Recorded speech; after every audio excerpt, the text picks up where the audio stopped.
Tak, tapi bila kita tengok pun motor ni memang tak ada satu habuk pun. Jangan kata habuk, cala pun tak ada. Memang simpan dalam rumah motor ni? Simpan dalam rumah. Simpan dalam rumah kan. Okey bang, boleh cerita motor dekat depan abang ni. Motor apa ni bang? Depan kita ada sebuah Gentra RZ tahun 1997. Konsep motor ni kita buat main tidak.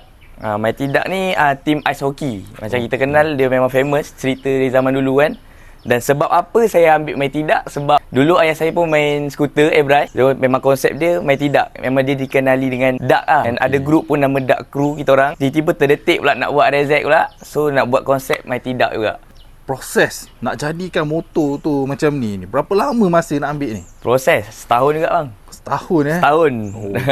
Berapa banyak dah join auto show dah, berapa banyak menang ke? Boleh cerita sikit. Yang paling penting kita terus RZ member. RZ member tahun lepas kita dapat nombor 3. So yang baru-baru ni event 2 stroke 4 stroke, alhamdulillah dapat 5 piala. Dan satu lagi Melaka Bike Week, alhamdulillah 6 piala. Tersapu alhamdulillah.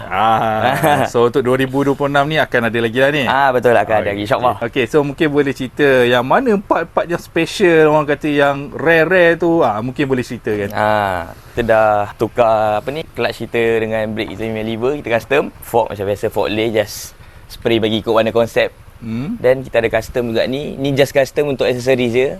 Yang carbon ni. Okey, tu maknanya custom dekat custom sendirilah tu. Custom sendiri, lepas tu kita hantar buat carbon. So cover magnet pula kita pakai CNC. Head pun kita CNC juga daripada Nasty Pop Flow. Gear pun kita custom juga. Airbrush macam biasa kita full airbrush. Meter semua kita dah airbrush sekali. Belakang ni pun plate kita pun kita custom, kita airbrush. So total kita buat airbrush memang dekat Diamond airbrush lah. Ni pun kita punya dry clutch. Clutch loceng. Clutch loceng dia. Exhaust pun kita custom sendiri buat U-turn macam skuter. Macam kita cakap kita nak main balik dari zaman ayah main skuter, exhaust U-turn. So kita buat balik untuk RZ lain daripada lain. Ni master pump Brembo. Brembo. Cuma dia punya custom brake lever je lah kan. Betul, custom brake lever je. Cuma yang saya tanya dekat throttle tu yang ada button-button tu apa tu? Yang mana? Ni fast throttle. Yang button ni. Yang button ni screw. Screw. Saja buat aksesori. Okey. Terkejut pula saya. Yang belah situ? Belah sana tu? Yang ada button tu? Betul. Ini off engine. Off engine. Okey. Itu menarik tu. Lampu depan ni. Lampu depan. Boleh cerita sikit? Lampu depan ni just tinted kan je. Tapi yang bahagian dalam ni kita yang beli. Kita beli.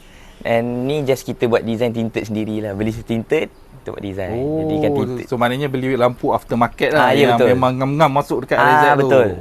Okey. Ni lampu belakang. Sebab dulu pakai lampu standard just color kan je. Tapi kali ni tengok ada orang kan buat jenis lampu rompong kan. So kita pun cari, tengok ada pula design macam ni. Okey, itu yang ada tu. Tapi itulah motor ni untuk auto show je lah kan. Yang auto show je bang. Saya memang keluarkan untuk auto show je. Tapi bila kita tengok pun motor ni memang tak ada satu habuk pun. Jangan kata habuk, cala pun tak ada. Memang simpan dalam rumah motor ni? Simpan dalam rumah. Simpan dalam rumah kan. Berapa anggaran kos sampai dah habis buat motor ni? Anggaran kos motor ni? Dapat sebiji juga MK7 tu lah. Saya boleh bayangkan lah berapa tu kan. Tapi kalau kita tengok daripada segi aksesori dan juga part-part airbrush apa semua ni, kita pun boleh anggar lah berapa dia punya kos kan. So apa lagi next project untuk tahun 2026 motor ni? Projek tu ada tapi dia rahsiakan dulu. Dia rahsiakan dulu? Sebab ni untuk bawa kita event besar kita lah. RZ member. Okey. Adakah akan pakai tema yang sama ke ataupun memang total tema baru ni? Kita akan ada lagi lain lah. Lain. Saya try korek dia tak nak cerita. Memang lain. Okey bang. Soalan cepu emas. Cepu emas. Andai katalah ada orang yang tengok video ni, tiba-tiba dia kata saya nak beli motor ni, berapa harga abang berani buka? Saya tak buka kot.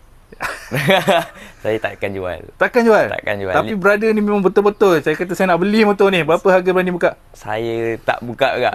Ini ibarat aset juga ini hasil ayah saya juga yang buat motor kan. So saya takkan jual. Takkan jual Kalau dia nak juga dia kena pergi buat biji.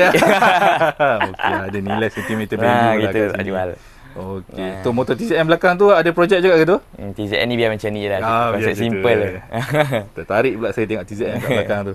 Okey bang, terima kasih banyak atas masa abang. Last sekali, boleh tak kalau kita nak abang belanja bunyi sikit? Boleh. Okey bang, terima kasih banyak bang. Right.